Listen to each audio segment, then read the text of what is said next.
여러분, 우리 오늘은 우리가 교회력으로 이렇게 지키지는 않지만 오늘은 교회력으로 볼 때 굉장히 중요한 날입니다.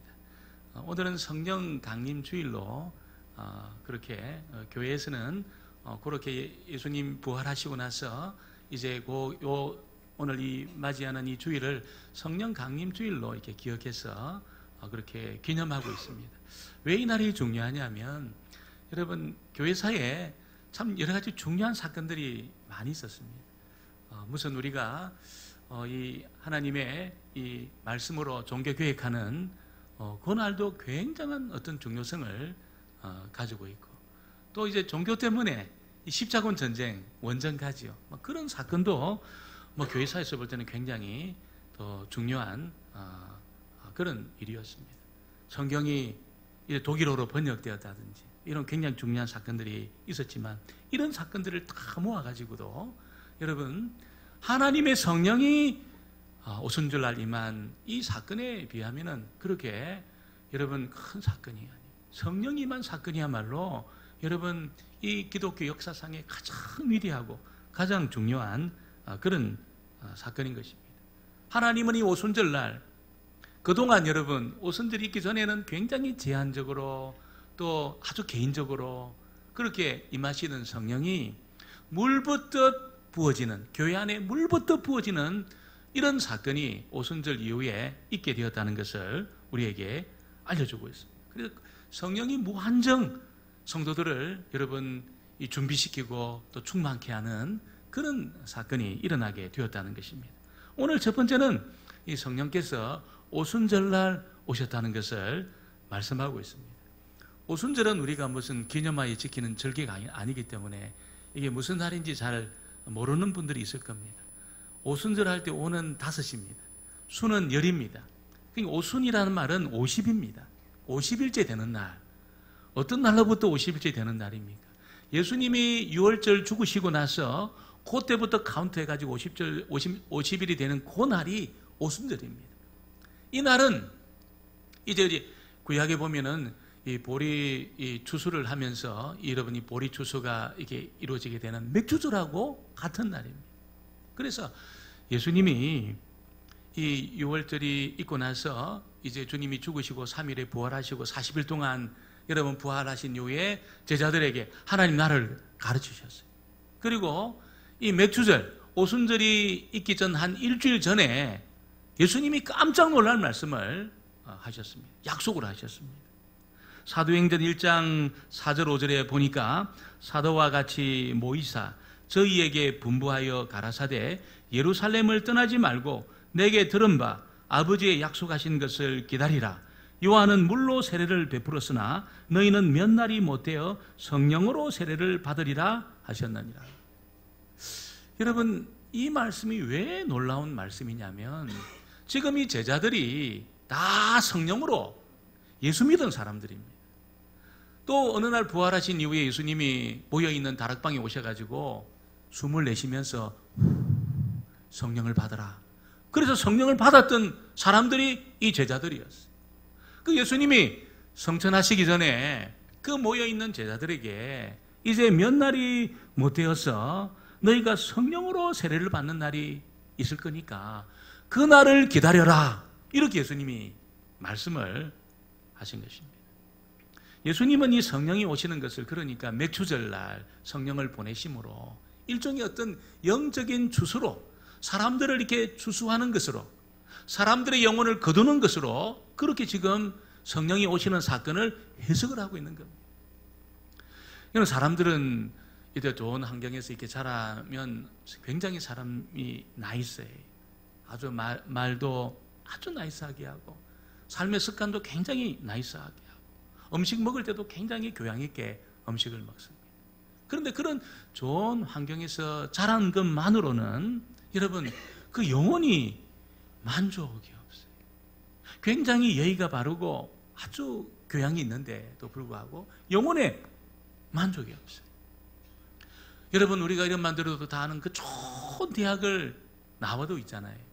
영혼에 이 만족이 없는 것을 보면 이게 좋은 환경이라든지 좋은 교육이라든지 이런 것이 이 사람의 이 영혼의 문제, 영혼의 그 갈급함, 갈증의 문제를 해결을 할 수 없다는 것을 알게 되는 것입니다. 왜 그러냐면 하나님을 떠나 있는 사람은 있잖아요. 그 사람이 아무리 좋은 교육을 받고 좋은 환경이 있다 하더라도 하나님을 떠나 있는 사람은 전부 영혼에 병이 들어있어요.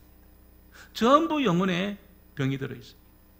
그래서 영혼에 병이 들어있으니까 그 영혼이 여러분 이 심령에 세상에 이 잡초란 잡초는 다 자라있는 거예요. 그리고 얼마나 그 마음이 딱딱한지 몰라요. 가시, 엉겅퀴가 막 그렇게 자라있습니다. 그래서 여러분 이렇게 조금만 이렇게 건드려도 여러분 찌릅니다. 딱 찔러가지고 피가 납니다. 상처를 받아요. 마음이 딱딱합니다. 너무 딱딱해서 여러분 이게 뭔가 이 하나님 말씀이 들려져도 이게 자라지를 못해요. 우리가 아마 여러분 텃밭 아마 가꾸는 분들이 아마 있을 겁니다. 텃밭에 씨를 뿌릴 때 어떻게 뿌립니까? 그냥 막 이 씨 싸가지고 이렇게 막 뿌리지 않잖아요. 한번 기경하고 잡초를 다 뽑아냅니다. 왜 잡초를 뽑습니까? 잡초가 자라있는 곳에 씨가 떨어지면 씨가 못 자랍니다. 잡초가 너무 강력한 힘으로 이렇게 자라기 때문에 땅의 양분을 다 이렇게 먹기 때문에 여러분 그 좋은 씨가 자랄 수가 없다는 것이. 그래서 하나님을 떠나 있는 그 영혼은 아무리 좋은 환경과 아무리 좋은 이야기를 듣고 교양의 훈련을 받아도 있잖아요. 이 열매가 안 자라는 거예요. 열매를 맺지를 못하는 것이죠. 열매를 맺지 못하는 것입니다. 이런 사람에게 있잖아요. 하나님의 성령이 오시면 그 잡초가 자라있고 엉겅퀴와 가시들리가 자라있는 그 심령을 다 기경을 합니다. 전부 쏟아냅니다. 돌도 막 쏟아내고 가시도 막 쏟아내고 그리고 그 심령을 옥토로 이렇게 성령이 빚어가는 것입니다. 이런 성령께서 빚어가는 그 심령이 한 말씀이 딱 떨어지면 있잖아요. 열매를 막 맺어가는데 주변을 다 살려냅니다. 그 사람이 주변을 다 살려냅니다. 여러분 그 마음이 완전히 굳어가지고 있잖아요. 하나님도 감당 못하던 이 바울이 있잖아요. 사울이 성령이 그 심령 가운데 여러분 역사해가지고 그 마음을 기경해가지고 옥토로 만들어 놓으니까 여러분이 사울이 바울이 되고 이 바울이 지중해 연안 도시를 돌아다니면서 있잖아요. 다 사람들을 살려내기 시작했습니다. 사람들을 살려내기 시작했습니다. 그 강박하고 하나님조차도 감당할 수 없을 정도로 여러분 그 마음이 굳어있던 그 사람이 성령이 임하니까 여러분 옥토가 되고 열매를 맺고 사람들을 주변 사람들을 다 살려내는 사람들이 되었다는 것이죠. 그래서 우리에게 가장 필요한 일이 있다면 하나님의 성령이 오시는 일인 줄 믿습니다. 좋은 환경과 좋은 여건 속에 우리가 교육받는 것도 중요하지만 여러분 내가 좋은 환경 속에 사는 것도 중요하지만 결국 성령이 오셔야 성령이 우리 가운데 오셔야 그 인생은 열매를 맺게 되어져 있다는 것입니다. 성령이 오시면 여러분 이 죄가 파괴한 그 내면을 다 치료합니다. 성령이 전부 치료합니다. 그리고 하나님의 뜻을 기쁨으로 따를 수 있도록 성령이 그를 빚어가는 것이지. 우리 입장에서는 여러분 성령이 오시는 것이지만 하나님의 입장에서는 어떤 겁니까? 성령을 부어주셔서 여러분 그 사람들을 하나님께로 돌아오게 하는 거죠. 영혼의 추수가 이루어지는 겁니다. 성령을 부어가지고 하나님이 영혼의 추수를 하는 겁니다. 영혼의 추수를 하는 것입니다. 그래서 예수님이 이 영혼의 추수를 맥주절날, 오순절날 하심으로 하나님의 성령을 무한정 부어주는 그런 이 축복의 역사를 여러분 예수님이 하나님 아버지가 행하시고 있다는 겁니다. 오늘 이 은혜가 저와 여러분에게 있게 되기를 주의 이름으로 축원합니다. 오늘 두 번째는 이 성령, 이 좋으신 성령님이 다른 어떤 곳에 임하는 것이 아니고 교회에 임했다는 겁니다. 이게 놀라운 일입니다. 1절에 보니까 오순절날이 이미 이름에 저희가 다 같이 한 곳에 모였더니 저희가 누굽니까? 교회입니다. 교회. 여러분 이 120문도로 이렇게 이루어졌던 그 교회, 이 교회에 하나님의 성령이 불이 떨어진 거예요. 여러분 이 시대에 얼마나 중요한 곳이 많았습니까? 빌라도 총독 관저는 여러분 그 이스라엘 유대 땅을 다 통치하는 통치가 시작되는 곳이 빌라도 총독의 집이었습니다. 산헤드린 공회는 여러분 유대인들의 그 중요한 종교적인 결정을 하는 곳이 산헤드린 공회였습니다. 그리고 여러분 이 오순절에 세계 각국에서 중요한 사람들이 예루살렘으로 다 모여들었습니다.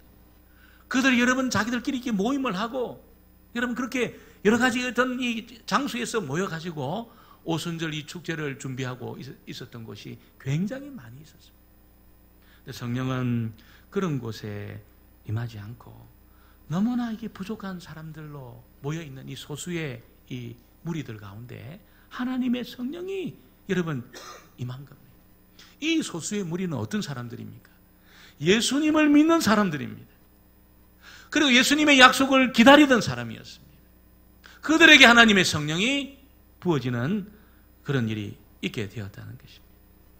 여러분 그래서 하나님을 예배하고 하나님 앞에 기도하고 말씀을 중심으로 이렇게 친교가 일어나는 이 교회는 있잖아요. 하나님이 보실 때 이 세상에서 가장 중요한 모임입니다. 할렐루야. 오늘 가장 중요한 모임에 여러분 오신 거예요. 아이고 목사님 오늘 뭐 굉장히 중요한 모임이 있어가지고 오늘 예배를 못 드리겠습니다. 뭔가 그건 모르는 이야기예요. 가장 중요한 모임은 여기입니다. 여기 가장 중요한 것입니다. 왜냐하면 하나님이 여기에 관심이 있어요. 우리 부족하지만 있잖아요. 무슨 세상적으로 유명한 사람이 없고 있잖아요. 우리가 뭔가 이렇게 자랑할 만한 그런 것이 없어도 있잖아요. 하나님 보실 때는 이 말씀을 중심으로 모이고 하나님을 예배하기 위해 모인 이 모임이 있잖아요. 이 교회가 하나님에게는 가장 중요한 그런 모임이 되는 것입니다. 영혼의 추수가 일어나도록 하나님이 성령을 무한정 보내시고 예수님이 성령을 무한정 그렇게 보내시는 그 장소가 교회라는 것이죠. 그런데 교회가 있잖아요. 하나님 말씀으로 모이지 않고 무슨 세상에 시시한 그런 이야기거리로 모이고 그래 막 이런저런 이야기하면 마치 개모임 비슷하게 그렇게 모이잖아요. 성령이 역사하지 않습니다. 그런 모임에는 성령이 역사하지 않습니다. 그래서 우리가 모일 때 어떻게 모여야 될까요? 말씀을 중심으로 모여야 될 줄 믿습니다. 예수님 자랑하고 있잖아요. 하나님 자랑하고 그렇게 모일 때 좀 부족하게 보여도 하나님이 여러분 물부터 성령을 여러분 부어주셔서 그곳에 성령의 역사가 일어나는 것입니다. 일어나는 것입니다. 그러면 오순절에 임한 성령이 다르고 또 그 전에 계시던 성령이 다르냐? 아니, 똑같은 성령님이에요. 하나님의 성령님은 창조 때부터 역사하셨습니다. 창조 때부터 장세 이전에 역사하신 분이 성령님이죠. 그 성령님이 구약에는 어떻게 합니까? 굉장히 제한적으로, 국지적으로, 개인적으로 임했어요.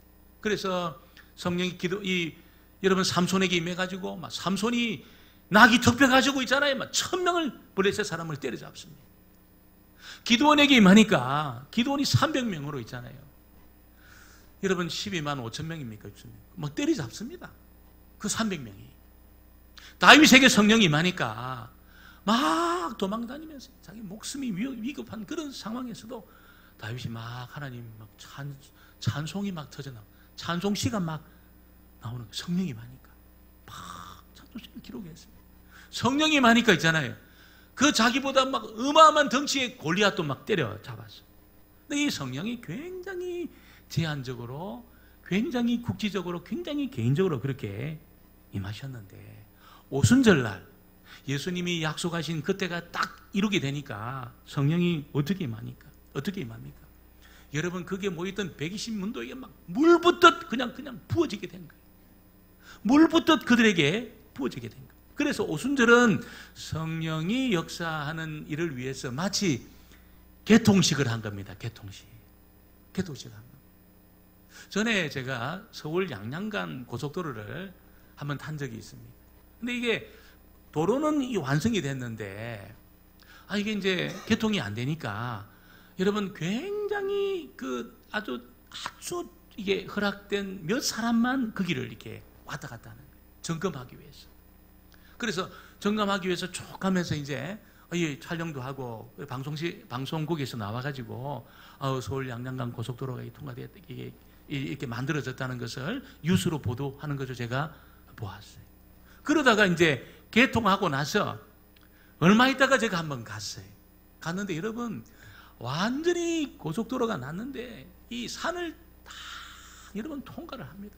터널을 만들어가지고 이게 막 수십 개라. 여러분 그리고 이제 이게 이 양양이 가까워왔던 오는 거기 백두대간을 뚫었어요. 백두대간을 뚫은 우리나라에서 아마 제일 긴 터널을 아마 뚫었을 겁니다. 이 차가 가는데 있잖아요. 밑에 무슨 이렇게 바퀴에 지나갈 때 소리를 이렇게 음을 다르게 만들어 가지고 떴다 비행기 이 소리가 나도록 막 가면 떴다 비행기 떴다 비행기인가요? 지금 기억이 하여튼 그런 음악입니다. 이런 음악이 싹 지나가면 또 저 뒤에서 오는 차가 또 멀리서 떴다 비행기가 싹 지나갑니다. 제가 깜짝 놀랐어요. 그래서 여러분 개통식을 하고 나니까 그 굉장히 제한적으로 갈 수 있던 그곳에 통행료만 내면 누구든지 다 갔습니다. 누구든지 다 가는 그런 일이 있게 된 거예요. 여러분 오순절의 사건은 똑같은 것은 아니지만 이제 하나님이 성령을 물부터 부어주시는데 개통식을 한 거예요. 탁 테이프를 끄는 거예요. 예수를 믿고 있잖아요. 예수님의 약속을 믿고 그 성령의 임재함을 사모하는 사람에게 하나님의 성령이 이제는 누구에게나 예수를 믿는 누구에게나 예수를 안 믿으면 안 임합니다. 놀랍죠? 그럼 어떻게 합니까? 하나님 다 아세요. 예수를 믿는지 안 믿는지 다 아세요. 예수님 정말 나의 구주가 되십니다. 내 주인이 되십니다. 그 십자가 사건이 나를 위한 사건인 줄 내가 믿습니다. 이걸 믿는지 말만 하는지 전부 다 압니다. 하나님. 그래서 정말 이것을 믿는 자에게 여러분 이제 개통식을 했기 때문에 물부터 성령을 그 사람에게 부어주는 이 사건이 이제 열리게 된 것이죠. 오늘 저와 여러분에게도 이 축복이 여러분 남겨져 있다는 것을 믿으시고 이 은혜가 임하게 되기를 주의 이름으로 축원합니다. 오늘 세 번째는 이 성령이 불같이 임하고 바람같이 임했다 이렇게 말하고 있습니다. 2절 3절을 같이 보겠습니다. 2절 3절 말씀을 같이 봅니다. 호련히 하늘로부터 흑하고 강한 바람 같은 소리가 있어 그들이 앉은 곳에 온 집에 가득하며 불의 혀같이 갈라지는 것이 저희에게 보여 각 사람 위에 임하여 있더니. 이 말이 무슨 말씀일까요? 지금 여러분 호련히 하늘로부터 급하고 강한 바람 같은 소리가 이게 났어요. 그 소리는 사람이 들은 겁니다. 귀로.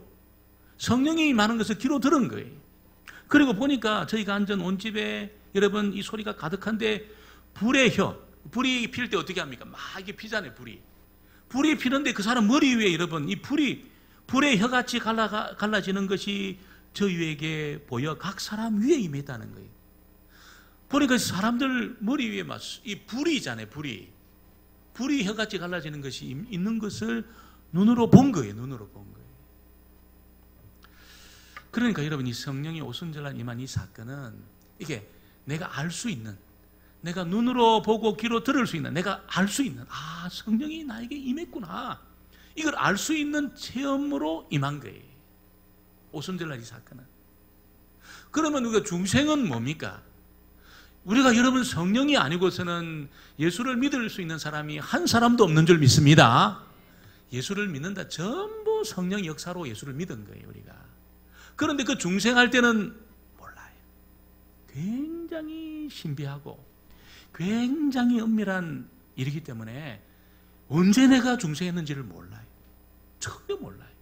성령이 역사해가지고 여러분 중생한 사건이, 예수 믿어 중생한 사건이 딱 일어났는데 있잖아요. 몰라요. 언제 났는지 몰라요. 그래서 어떤 구원파 이단이 와가지고 당신 구원받았습니까? 예, 구원받았습니다. 몇 날, 며칠, 몇 시에 구원받았습니까? 이렇게 물어봐요. 여러분, 이단입니다. 이단. 몰라요. 아는 것이 이게 이단이에요. 이단. 어떻게 그 신비한 사건을 몇 날, 며칠, 몇 시에 일어났는지 어떻게 그걸 압니까? 그걸 몰라요. 사람들이 몰라요. 그 이단들은 그 시간을 카운트한다는데 그게 거짓말입니다. 거짓말. 그 구원파 그게 이단이에요. 이단이에요. 중생은 여러분 언제 했는지를 몰라요. 굉장히 은밀하고 굉장히 신비한 사건이에요. 그걸 몰라요. 그럼 오늘 일어난 이 오순절에 임한 이 성령의 역사는 어떻습니까? 귀로 들을 수 있었습니다. 눈으로 이렇게 볼 수 있었습니다. 내가 체험적으로 알 수 있는 사건으로 성령이 임한 거예요. 누구에게? 다 성령으로 중생한 이 제자들에게 있잖아요. 다 성령으로 중생한 이 제자들에게 하나님의 성령이 여러분 눈으로 볼 수 있고 귀로 들을 수 있는 사건으로 임한 이 역사가 오순절 이게 있었다는 거예요. 이게 중생하고 성령의 오순절 임한 이 사건하고는 조금 이게 차이가 있는 겁니다. 특별히 예수님이 부활하신 이후에 제자들에게 와가지고 성령을 받으라. 그러면서 바람을 불었어요. 그때 제자들이 성령을 받았을까요? 성령을 받았습니다. 그때 여러분 성령으로 예수 믿은 이 제자들이 부활하신 이후에 예수께서 바람을 호 불시면서 성령을 부어주실 때 성령을 다 받은 사람들이. 그런데 여러분 예수님은 성천하시기 전에 오순절날 성령이 임하는 이 사건이 있으니까 기다려라. 근데 그 성령이 우리가 경험적으로 체험적으로 알 수 있는 사건으로 일어난 거예요. 일어난 거예요. 사도행전에 보면 여러분 이 성령이 어떤 경우에는 예수 믿을 때 다 임합니다. 또 어떤 경우에는 예수 믿고 나서 한참 있다가 또 성령이 임합니다. 임해요. 베드로가 고넬료 집에 가서 여러분 초청을 받고 가서 이 복음의 말씀을 이렇게 쭉 전하는데 그때 여러분 베드로가 여러분 그날 예수 믿는 이 고넬료 집안에 여러분 그 사람들에게 성령이 임했어요. 어떻게 임했습니까? 사도행전 11장 15절 16절에 보니까 내가 말을 시작할 때에 성령이 그들에게 임하시기를 처음 우리에게 하신 것과 같이 하는지라. 처음 오순절날 우리에게 임한 그 성령의 역사와 똑같이 고넬료 가정에 하나님의 성령이 그렇게 임하는 것을 베드로가 본 거예요. 이게 예수 믿는 때 일어난 이게 사건입니다. 그러나 그때 성령이 경험적으로 체험적으로 이렇게 알 수 있는 것으로 임한 겁니다. 여러분 그 사도 바울이 에베소에 갔을 때 사도행전 19장에 보면 어떤 일이 있냐면 에베소에 갔을 때 그곳에 이제 이미 예수 믿고 여러분 교회를 이루고 있는 그 성도들에게 뭐라고 이야기하냐면 너희가 믿을 때에 성령을 받았느냐 이렇게 질문합니다. 너희가 믿을 때에 성령을 받았느냐 이 질문을 해요. 이건 뭘 전제하는 겁니까? 이 성령이 임할 때에 그들이 느낄 수 있는, 그들이 인지할 수 있는 형태로 성령이 임했다는 것을 바울이 전제를 하고 있는 거예요. 전제를 하고 있는 것입니다. 우리가 다 성령의 역사로 중생했습니다. 성령의 역사로 예수를 믿은 거예요.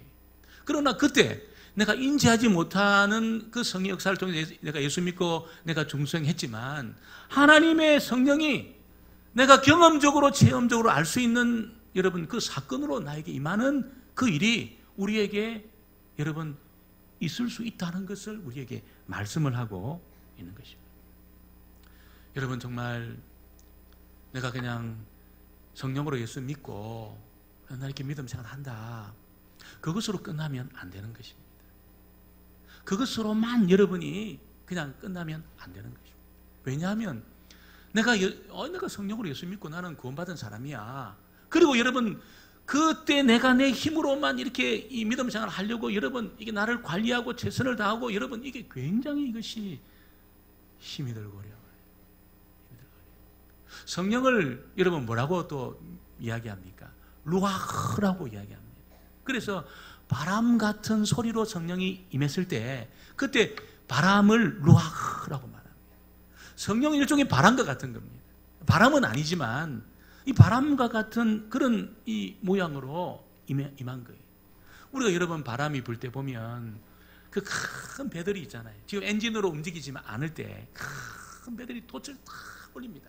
그런 바람이 있잖아요. 이게 막 불어가지고 배가 막 가는데 굉장히 속도가 빨라요. 굉장히 속도가 빨라요. 근데 제가 어릴 때 그 아버지가 이 돛을 단 배로 고기를 잡으셨어요. 근데 바람이 앞에서 불면 어떻게 가나 아주 어렸을 때 제가 보니까 배가 지그재그로 가는 지그재그로. 그러면서 앞으로 가는 거예요. 바람이 앞에서 불어도 돛을 딱 올리니까 앞으로 가는 거예요. 뒤에서 불면 얼마나 빨리 가는지 모릅니다. 여러분 믿음 생활 할 때 우리가 내가 예수 믿고 구원받았으니까 이제 뭐 내가 나를 잘 관리하면서 그렇게 내가 믿음 생활을 하는 것은 이건 돛을 안 올리는 것 같은 거예요. 돛을. 성령이 여러분 바람 같은 역사를 통해서 우리 가운데 임하는 일이 있는데 이걸 우리가 여러분 이걸 그냥 탁 덮어놓고 그냥 내가 내 힘으로만 믿음 생활 하려고 이렇게 하다 보면 성령으로 여러분 믿음 생활을 안 하는 것만큼 이게 힘들고 어렵고 비참한 일이 없다는 거예요. 비참한 일이 없어요. 여러분 신앙생활은 성령의 능력으로 해야 될 줄 믿습니다. 성령이 주시는 능력과 힘으로 해야지 내 힘으로 이게 하려다 보면은 이게 시간 관리하고 최선을 다하지만 여러분 나는 이렇게 열심히 하는데 왜 저거는 열심히 안 하나? 나는 이렇게 봉사하는데 왜 저것들은 이렇게 봉사 안 하나? 자꾸 사람들이 보여요. 기쁨이 하나도 없습니다. 근데 성령이 주시는 힘으로 하면 여러분 누가 그 일을 안 해도 누가 안 알아줘도 여러분 하나도 섭섭하지 않아요. 하나님의 성령이 내 안에 막 은혜를 부어주시니까 일주일 내내 우리가 여러분 밖에서 일을 하고 교회 와가지고 주일학교 아이들 섬기는데 기뻐요. 찬양대 섬기는데 막 기뻐요. 일주일 내내 우리가 시달리다가 왔는데 교회 와가지고 아이마 청소도 하고 막 이 일 저 일 하는데 기뻐요. 왜 그렇습니까? 여러분 성령의 바람을 타기 때문에 기쁜 줄 믿습니다. 성령의 바람을 타는 사람 하나도 힘들죠. 힘을 얻습니다. 힘을 얻고 나갑니다. 그런데 여러분 와서 여러분 우리가 내 힘으로 이렇게 하려고 그러면 얼마나 이것이 힘들고 어려운지 몰라요. 자꾸 무슨 소리가 나기 시작합니다. 왜 나는 하는데 저거는 안 하나? 나는 봉사하는데 왜 저것들은 안 하나? 여러분 그렇게 믿음 생활하면은 하나님도 기뻐하지 않고 나도 힘들고 여러분 성령의 바람을 타시기를 주의 이름으로 축원합니다. 반드시 일이 있어야 되는 겁니다. 약속된 사건이라고 말하고 있습니다. 성령은 불같이 임했다 이렇게 말씀하고 있습니다. 여러분 불은 모든 것을 태웁니다. 성령이 불같이 우리 가운데 오실 때에 우리 안에 있는 이 죄의 세력을 다 태웠어요. 오히려 이 죄의 불을 끄트리시고 죄가 만든 영향력을 치료하지. 성령은 불은 여러분 모든 것을 녹여버립니다. 정말 강력한 불은 쇠도 녹입니다. 하나님의 성령의 불은 여러분 우리의 이 막 거칠고 딱딱하고 굳어있는 우리를 녹여가지고 있잖아요. 새 사람 만드시는 줄 믿습니다. 속 사람을 치료하세요. 속 사람을 치료하세요. 보통 불은 보면은 여러분 이게 막 다 태웁니다. 막 그냥 좋은 것도 태우고 집도 태우고 재산도 태우고 여러분 막 파괴적인 불이에요. 파괴적인 불이에요. 그러나 성령의 불은 파괴적인 불이 아니에요. 치료하는 불입니다. 사람을 회복시킵니다. 가정을 회복시킵니다. 기쁨을 회복시킵니다. 능력을 회복시킵니다. 이 불이 붙게 되기를 주의 이름으로 축원합니다. 약속하셨어요. 하나님이 약속하셨어요. 예수님이 약속하셨어요. 오순절 이후에 성령이 조금 오는 것이 아닙니다, 여러분. 조금 오는 것이 아니에요. 구약 때처럼 누구에게 기드온에게 삼손에게 다윗에게 조금 이렇게 많은 것이 아니라는 거예요. 예수를 진짜 믿고 예수님의 약속을 기다리고 그 은혜를 간구하는 사람에게 하나님의 성령이 물 붓듯 그에게 부어지게 되는 줄 믿습니다. 한 번으로 끝나면 안 돼요. 한 번으로. 전에 내가 그런 경험이 있었어요. 한 번으로 끝나고 여러분 이 불이 꺼진 상태에서 바람이 안 불고 그냥 내 힘으로 막 이것저것 다지고 내가 그래서 힘든 겁니다. 성령의 바람이 다시 불게 되기를 주의 이름으로 축원합니다. 성령의 불이 붙게 되기를 다시 한번 주의 이름으로 축원합니다. 예수 믿는 사람에게 약속이 되어 있습니다. 이 약속을 사모하는 사람에게 여러분 하나님의 성령이 임하도록 그렇게 약속을 해놓으셨습니다. 오늘 저와 여러분이 이 성령 강림 주의를 통하여서 나에게도 주여 이 약속을 이루어 주옵소서. 내 힘으로 믿음 생활하는 것이 아니고 성령의 능력으로 믿음 생활하게 주옵소서. 그렇게 하는 저와 여러분 되어지기를 주의 이름으로 축원합니다.